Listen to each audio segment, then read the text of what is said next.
ہماری آج کی کتاب شیر دریا، جس کے مصنف ہیں رضا علی آبدی اور اسے سنگ میل پبلیکیشنز لاہور نے شائع کیا ہے۔ رضا علی آبدی یو پی کے چھوٹے سے شہر روڑکی میں پیدا ہوئے۔ یہ 1936 کی بات ہے۔ 1950 میں کراچی چلے گئے، تعلیم وہیں مکمل کی۔ اس دوران بچوں کی کہانیاں اور کئی کتابیں لکھی۔ 1957 میں روزنامہ جنگ سے وابستہ ہو گئے اور 15 سال صحافت میں گزارے۔ اس کے بعد BBC لندن کی اردو سروس سے وابستہ ہو گئے، جہاں سے کئی مقبول پروگرام نشر کیے۔ کتب خانہ، جرنیلی سڑک، شیر دریا خصوصاً مقبول ہوئے۔ بچوں کے پروگرام شاہین کلب کا مرکزی کردار سدھو بھائی تو بہت ہی مقبول ہوا۔ ان کی مزاح نگاری کا اسلوب دلکش اور دل نشیں تھا، جو اپنے زمانے میں بے حد مقبول ہوا اور ایک پوری نسل جس سے محظوظ ہوئی۔ زیر نظر کتاب شیر دریا بھی ان کے BBC کے پروگراموں پر مشتمل ہے۔ نظر ثانی کے بعد اسے کتابی شکل دی گئی ہے۔ کتاب کا آغاز اثر لکھنوی کے شعر سے ہوتا ہے۔ ایک دور تھا جو ہو چکا، ایک دور ہے جو آئے گا، ایک خواب دیکھا جا چکا، ایک خواب دیکھا جائے گا۔ پیش لفظ کے طور پر رضا علی آبدی لکھتے ہیں کہ تبت والے کہتے ہیں کہ یہ دریا شیر کے منہ سے نکلتا ہے، اسی لیے انہوں نے اسے شیر دریا کا نام دیا ہے۔ اس میں کمال دریا کا نہیں، اس شیر کا ہے جس نے اپنے قبیلے کی روایت توڑ کر کوئی نعمت نگلی نہیں، اگلی ہے۔ لیکن جیسے جیسے یہ دریا آگے بڑھتا ہے، کہیں نگلنے کی کہانیاں کثرت سے سننے میں آتی ہیں اور کہیں جبرن اگلوانے کی۔ حقیقت یہ ہے کہ یہ کتاب دریا کی کہانی نہیں، اس کے کنارے بسنے والوں کی ہزار داستان ہے۔ کہیں یہ دریا دکھ دیتا ہے، کہیں سکھ بانٹتا ہے اور کہیں سکھ چھینتا ہے۔ سچ تو یہ ہے کہ اس کے کنارے پروان چڑھنے والی تہذیبیں کبھی کی کھنڈر ہو چکی ہیں۔ اب تہذیب، تمدن، ترقی اور خوشحالی کے دھارے کہیں اور بہتے ہیں اور ہمارا یہ دریا کہیں اور۔ کتاب لکھنے کے حوالے سے رضا علی آبدی چند باتوں کا ذکر بطور خاص کرتے ہیں کہ انہوں نے یہ کتاب 3 مرحلوں میں لکھی ہے۔ 1990 اور 1991 کے دوران گرمیوں میں پہاڑوں پر گیا، سردیوں میں میدانوں کی سیر کو نکلا اور راہ میں بیمار ہو گیا تو تیسری بار سندھ کے ڈیلٹا کا علاقہ دیکھا۔ دوسری بات وہ یہ لکھتے ہیں کہ لداخ کے کچھ علاقوں میں غیر ملکیوں کو جانے کی اجازت نہیں، میں وہاں نہیں گیا، اور صوبہ سندھ کے بعض حصوں میں ڈاکو دندناتے پھر رہے ہیں۔ مجھے اپنے اغوا کی خبریں چھپوانا منظور نہ تھا، میں ان سے دور ہی رہا۔ ایک اور بات یہ کہ میں نے کشتی میں بیٹھ کر دریا کا سفر نہیں کیا، میں سارے راستے کنارے کنارے چلا، کنارے بدلتے رہے، لوگ نہیں بدلے اور مجھے ان سے ہی غرض تھی۔ اس کتاب کے سارے باب اصل میں ریڈیائی پروگراموں کے مسودے ہیں، جنہیں اگرچہ کتاب کے لیے ذرا سا سنوار لیا گیا ہے، لیکن پوری تحریر میں گفتگو کا انداز محفوظ ہے۔ پھر علاقائی لب و لہجہ بھی ہے، بدقسمتی سے یہ لہجہ تحریر میں نہیں سما سکتا۔ اس دریا کے کنارے موسیقی بھی بہت ہے، افسوس کہ کتاب بول سکتی ہے، گنگنا بھی سکتی ہے، اونچی لے میں گا نہیں سکتی۔ یہ ممکن ہے اس کتاب پر یاس کا رنگ چھایا ہوا آپ کو نظر آئے، لیکن وہ میری اختراع نہیں۔ دریائے سندھ کے کنارے بسنے والوں کی زندگی ویسی نہیں جیسے بعض دوسرے علاقوں میں ہے۔ یہ لوگ مشکل حالات میں دلیری سے جی رہے ہیں، اور سچ تو یہ ہے کہ دریا سے زیادہ یہ لوگ شیر ہیں۔ یہ کتاب سفر نامہ نہیں ہے، ایک مختصر سے علاقے میں بسنے والوں کا سماجی مشاہدہ اور مطالعہ ہے، جو مستقبل کے محقق کو بتائے گا سندھ کے کنارے بسنے والوں کے کیسے کیسے خواب ٹوٹ چکے تھے اور کیسے کیسے نئے خواب انہیں جیے جانے کی امنگ عطا کر رہے تھے۔ اس سے بھی بڑھ کر اس کتاب کا مطالعہ آج کے قاری کو بتائے گا کہ جن علاقوں میں جانے کی زحمت کم ہی لوگ کرتے ہیں، ان علاقوں میں دریا کیوں کر گزرتا ہے اور زندگی کیسے۔ رضا علی آبدی اپنی کتاب شیر دریا کا آغاز وہاں سے کرتے ہیں جہاں ان کے سفر کا اختتام ہوتا ہے، اور شیر دریا یعنی دریائے سندھ سمندر میں گرتا ہے۔ پہلا باب آپ کی خدمت میں پیش کرتا ہوں۔ دریائے سندھ کے کنارے کنارے سفر کرتا ہوا، لداخ سے چل کر بلتستان اور کوہستان سے گزر کر ہزارہ کی پہاڑیوں اور پنجاب کے میدانوں سے ہوتا ہوا میں وہاں پہنچ گیا ہوں جہاں یہ عظیم دریا عظیم الشان بحر عرب میں گرتا ہے۔ پانی کیسے اشتیاق سے بڑھتا ہوا پانی میں مل جاتا ہے۔ یہ صوبہ سندھ میں ٹھٹھا کا علاقہ ہے، اور یہ جگہ جہاں میں کھڑا ہوں، یہاں دریا نے پھیل کر ایسے میدان تراشے ہیں اور اس سے ایسی شاخیں پھوٹی ہیں جیسے کوئی کشادہ ہتھیلی اور پھیلی ہوئی انگلیاں۔ یہ تو ایک چھوٹا سا گاؤں ہے، مور چڈانی، جہاں دونوں وقت مل رہے ہیں سورج کی آخری کرن بھی مدھم ہو گئی ہے اور کچھ دیر بعد مغرب کی اذان ہونے والی ہے۔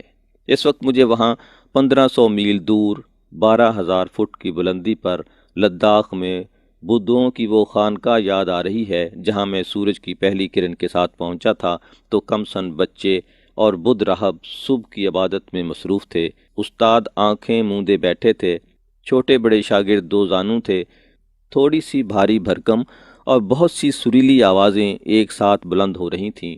مفہوم سب کا ایک ہی تھا، لداخ کوئی علاقہ نہیں، ایک عجوبہ ہے، خشک زمین، ننگے پہاڑ، ریت ہی ریت اور درمیان چمکتا ہوا نقرائی دریائے سندھ جسے وہاں کے لوگ سنگے کہتے ہیں، یعنی شیر۔ ان کا خیال ہے کہ تبت میں یہ دریا شیر کے منہ سے نکلتا ہے۔ اسی شیر دریا کے کنارے اس صبح 9 عمر لڑکیاں وزن ڈھونے میں مصروف تھیں۔ وہ کام کرتی جاتی تھیں، گاتی جاتی تھیں، جتنی مصروف اتنی ہی مسرور، دنیا کے دکھوں سے اتنی ہی بے نیاز۔ میں نے اپنا سفر ایک چھوٹے سے گاؤں اپشی سے شروع کیا تھا۔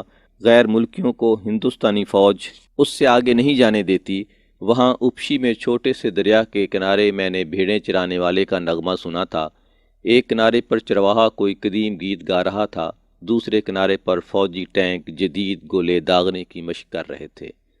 ہمالیہ کے پچھواڑے کراکرم سے ادھر لداخ کی وادی میں کتنے سارے منظر میں نے دیکھے، کتنی ساری آوازیں میں نے سنی تھیں۔ وہ اونی کپڑوں میں لپٹے ہوئے چھوٹی چھوٹی آنکھوں والے جوانوں کا ناچنا، وہ چھوٹے سے مجمع کے بیچ بیٹھ کر داستان گو کا قصہ کہنا اور سننے والوں کا اس کی آواز سے آواز ملا کر گانا، وہ سب یاد آتا ہے۔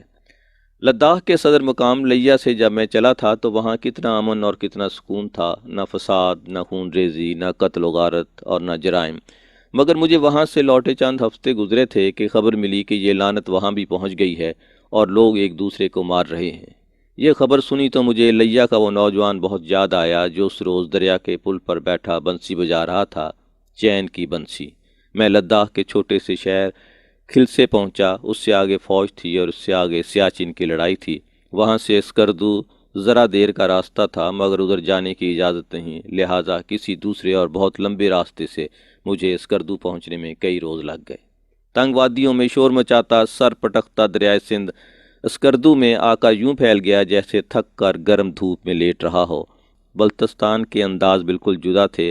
وہاں ہوائی جہاز اترنے لگے تھے، شاہراہ کراکرم کھل گئی تھی اور نئی تہذیب اور نیا علم پوری آن بان سے آ پہنچے تھے جو دین کے جوش اور قدامت پسندی کے جذبے سے ٹکرا رہے تھے، اور یہ خطہ جدید اور قدیم کے درمیان اس الجھن کا شکار تھا کہ کدھر جائے اور کدھر نہ جائے۔ اسکردو، چلاس اور بشام کا یہ بلتستان اور کوہستان کا علاقہ ایک کشمکش کا علاقہ ہے۔ اور اس کے بعد پنجاب ہے، دیکھا بھالا، جانا پہچانا اور مانوس۔ میں ریل کار میں بیٹھ کر کالا باغ جا رہا تھا۔ مسافر ایک دوسرے سے پوچھ رہے تھے کہاں سے آ رہے ہو، کہاں جا رہے ہو، اور کوئی فقیر کربلا کی داستان کہہ رہا تھا۔ کالا باغ ایک آزاد ملک کا آزاد خطہ ہے مگر اس روز وہاں کے لوگ آزادی آزادی کا نعرہ لگا رہے تھے۔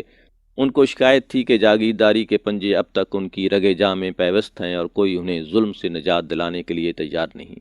مجھے یاد ہے اس روز وہاں مظاہرہ تھا، جلوس تھا، آگے آگے ڈھول اور نفیری تھی، پیچھے پیچھے نجات اور آزادی کے نعرے تھے۔ کالا باغ سے میں دریائے سندھ کے قریب داؤد کھیل گیا تھا۔ یہ قدیم اور پسماندہ علاقہ کسی طرح جدید صنعتی علاقہ بن گیا تھا اور ترقی نے آ کر وہاں کی تہذیب اور تمدن میں عجیب رنگ گھول دیے تھے۔ کسی مسجد کے لاؤڈ سپیکر پر کوئی خوشگلو نوجوان نغمہ سرا تھا۔ اس کے بعد دریائے سندھ کے کنارے میاں والی کا علاقہ تھا، مسائل میں دبا ہوا کچلا ہوا علاقہ۔ یہاں تہذیب کی شکل بدل رہی تھی، یہاں زبان اور بولی بدل رہی تھی۔ لداخی، بلتی اور ہندکو کے بعد وہ مٹھاس میں ڈوبی ہوئی سرائکی آ گئی تھی جو کانوں میں رس گھولے اور دلوں میں یوں اترے کہ گہرائیوں کو چھو لے۔ کسی مشاعرے میں کوئی سرائکی نظم پڑھی جا رہی تھی اور مجمع شاعر کو جینے کی دعائیں دے رہا تھا۔ میاں والی سے چل کر میں دریائے سندھ کے کنارے کنارے ڈیرہ اسماعیل خان گیا تھا۔ اب وہاں دریا پر پل بن گیا تھا اور ایک پل کے تعمیر ہونے سے کتنے ہی منصوبے منہدم ہو گئے تھے، کتنی ہی پرانی روایتیں دریا برد ہو گئی تھیں، زندگی سہل ہو گئی تھی اور دشوار بھی۔ ڈیرہ اسماعیل خان سے دریا کے کنارے کنارے میں ڈیرہ غازی خان پہنچا تھا۔ یہاں وقت کی چال بدل گئی تھی، زمانہ آگے نکل گیا تھا اور لوگ بڑی بڑی چارپائیوں پر بیٹھے باتیں کرتے اور حقے گڑگڑاتے رہ گئے تھے۔ بلوچ گلوکار پہاڑوں سے اتر آئے تھے اور رات کے سناٹے میں کسی شجاعت اور دلیری کی داستان گا رہے تھے۔ مجھے وہ سب یاد ہے آج بھی۔ دریا کے ساتھ چلتا ہوا میں سکھر پہنچا تھا۔ وہاں کے لوگوں کے دکھ سکھ قریب سے دیکھے تھے، ان کے مسئلے دھیان سے سنے تھے، ان کی پریشانیوں کا حال جانا تھا، مگر زندگی کا کاروبار جاری تھا۔ کہیں شادیانے بج رہے تھے، میں سمجھا کسی جوان کا بیاہ ہے۔ وہ 2 کم سن لڑکوں کی ختنے کی رسم تھی اور سارے علاقے والے محو رقص تھے۔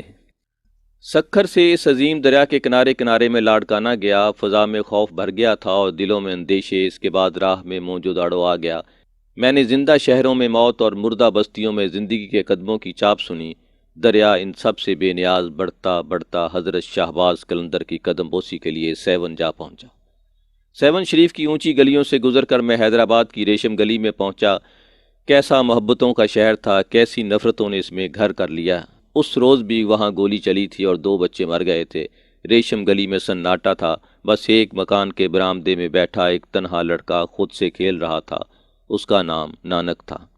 مگر جوں ہی دھماکوں کا شور مدھم ہوا اور بغدڑ کی گرد بیٹھی، حیدرآباد میں زندگی لوٹ آئی۔ مجھے یاد ہے میں نے کتنے بہت سے لوگوں سے باتیں کی تھیں، وہ سب جینے کے خواہش مند تھے۔ سڑکوں پر رونق تھی، چہل پہل تھی، بازار گاہکوں اور خریداروں سے بھرے ہوئے تھے۔ عورتیں اپنی ہتھیلیوں کو مہندی سے رنگ رہی تھیں اور کلائیوں کو چوڑیوں سے سجا رہی تھیں۔ اور پھر میں سجاول سے گزرا، جہاں منشیات والوں کو طاقت کے ذریعے کچل کر یہ سمجھ لیا گیا تھا کہ اب یہ کبھی سر نہیں اٹھائیں گے۔ اور میں ٹھٹھا سے گزرا اور یہ دیکھتا ہوا گزرا کہ جس علاقے کو دریا، سمندر اور سڑکیں چھوڑ جائیں وہ ٹھٹر کا ٹھٹھا رہ جاتا ہے۔ محمد ہاشم ٹھٹوی جیسے استاد کے شہر میں اس روز شاگردوں نے استاد کے وہ سارے ادب لحاظ اٹھا کر اونچے طاق پر رکھ دیے تھے، لیکن یہاں اس علاقے میں جہاں دریا تھک کر خاموش ہو گیا ہے، بہت امن اور سکون ہے۔ نہروں نے اس زمین سے چاندی اگائی ہے۔ اس مٹی کی خوبیاں کسی کو معلوم نہ تھیں، اب اس کے درختوں پر سونا اگا ہے جس پر پھلوں کا گمان ہوتا ہے۔ اس خاک سے جو اونچا گنا پیدا ہوا ہے وہ ذرا دور بحر عرب سے اٹھنے والے بادلوں کو چھو لے تو تعجب نہ ہو۔ اور اب اپنے سفر کے خاتمے پر میں بھی تھک گیا ہوں، سفر بھی ختم ہو رہا ہے اور دن بھی۔ پرندے اپنے گھروں کو لوٹ رہے ہیں، یہاں سے میں بھی اپنے گھر کو لوٹوں گا اور پھر خدا نے چاہا تو اپنے سفر کی روداد آپ کو سناتا رہوں گا، مگر اب وقت آ گیا ہے خاموشی اختیار کرنے کا۔ سندھ کے ان نشیبوں میں چھوٹے سے اس گاؤں کی چھوٹی سی مسجد سے مغرب کی اذان کی صدا بلند ہو رہی ہے، ساتھ ہی پرندوں کی سریلی آوازیں بھی۔ زبانیں جدا ہیں، مفہوم ایک ہے۔ اچھا، یہ پہلا باب تھا شیر دریا کا۔ آج ہم نے جس کتاب سے استفادہ کیا وہ تھی شیر دریا، رضا علی عابدی کی کتاب، جسے سنگ میل پبلیکیشنز لاہور نے شائع کیا ہے۔ یہ کتاب پاکستان سے محبت اور اس کے لوگوں سے اور محبت کا انداز سکھائے گی۔ کتاب پڑھنے کی ہے، ضرور پڑھیے گا۔